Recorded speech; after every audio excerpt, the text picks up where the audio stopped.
এখানে কেউ থাকবে না, সবাই আমরা নেমে যাব, সবাই চলে যাই, সবাই আমরা নেমে যাব, চলে যাই, দ্রুত প্রথমে বলবো কিনা, হ্যাঁ এখানে বসে থাকবো, আমরা দাঁড়িয়ে যাই।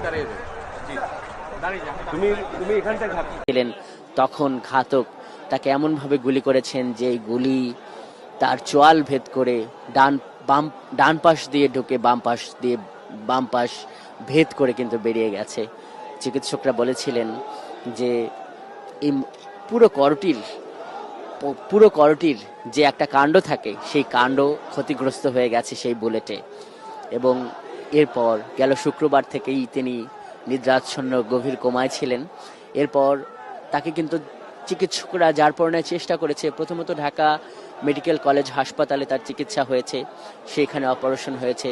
এরপর পরিবারের ইচ্ছায় তাকে এভারকেয়ার হাসপাতালে নিয়ে যাওয়া হয়েছে এবং আরও উন্নত চিকিৎসার জন্য সরকারের পক্ষ থেকে শেষ মুহূর্তে আমরা চেষ্টার কমতি দেখিনি।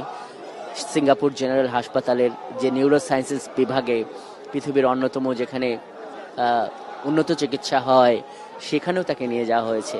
কিন্তু যার শাহাদাতের আকাঙ্ক্ষা, তিনি আর ফিরবেন কি করে।